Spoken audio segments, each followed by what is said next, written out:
What is an ideal gas? A gas that satisfies the concept of being perfect? Yeah, pretty much.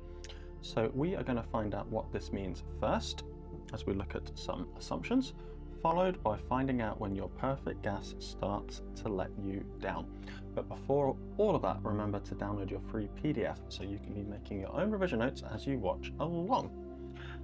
So yeah, in chemistry, we use models and making assumptions because it makes dealing with potentially complicated ideas a lot easier. So one example of this is modeling how gases behave.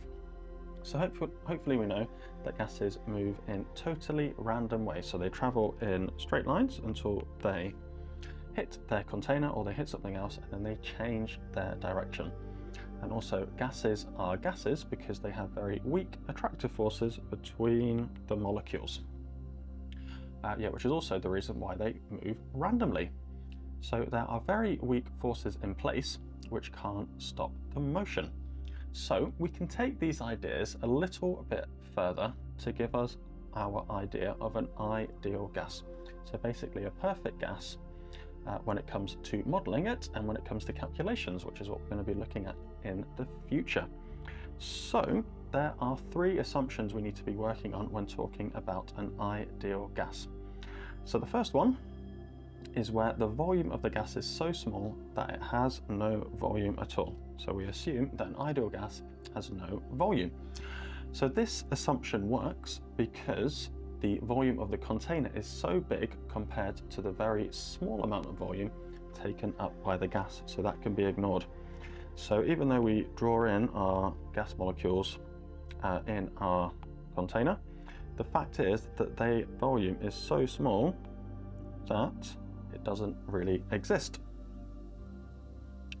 Then our second thing is that there are no intermolecular forces between our gas particles. So in an ideal gas, there are no attractive forces between the gas molecules, as well as having no interactions with the container as well. So the interactions are there, but we can assume that they're so small that they don't exist. So these interactions are so small that they don't exist. And also, there's no interaction between the molecule and the container.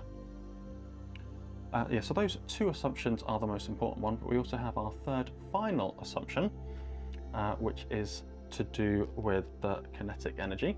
So the mean kinetic energy of the molecules is directly proportional to the absolute temperature of the gas. So what this means is that if we compare two different gases at the same temperature, the gas with the lower relative molecular mass will be moving quicker.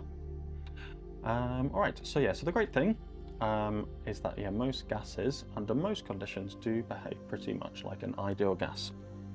So hydrogen is the best example of a gas that behaves like an ideal gas, as it is very, very small, so its volume is very, very small, so it basically has no volume, and the intermolecular forces are so small that they basically don't exist. And this is why its freezing point is so low, at only 20 degrees Kelvin. But we're now looking at the limitations. So however, there are two slightly different situations, which challenge the assumptions we have made for a gas becoming ideal. So the first is when the pressure is very high. So at a high pressure, a real gas no longer behaves like an ideal gas. So when the pressure is very, very high, you have lots of gas molecules in a given volume. So again, I'm drawing the gas molecules very big, but eventually, as we can see, the space is going to run out. So the fact that a gas does have a volume is going to be a problem. So there we go. So when the pressure is very, very high, you have lots of gas molecules in a given volume, and then there becomes a point when the pressure keeps increasing that the volume is going to run out. And then if you keep increasing the pressure, eventually the gas will become a liquid. So it definitely won't be an ideal gas then, as it won't even be a gas. The second situation is at very low temperatures. So again, we're changing the physical conditions, and then at very, very low temperatures, the gas molecules have hardly any kinetic energy. So they're not really moving very quickly at all. And then, yeah, when they're not moving very quickly at all, the intermolecular forces are then going to be strong enough to then pull the gas molecules closer together. And then again, same as before, we're going to get a liquid forming.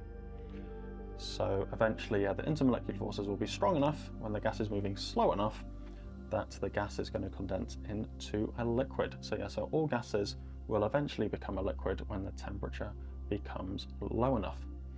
So yeah, at very high pressures and at very low temperatures, the assumptions made about an ideal gas break down, and the ideal gas equation, which we'll be looking at in a future video, will no longer work.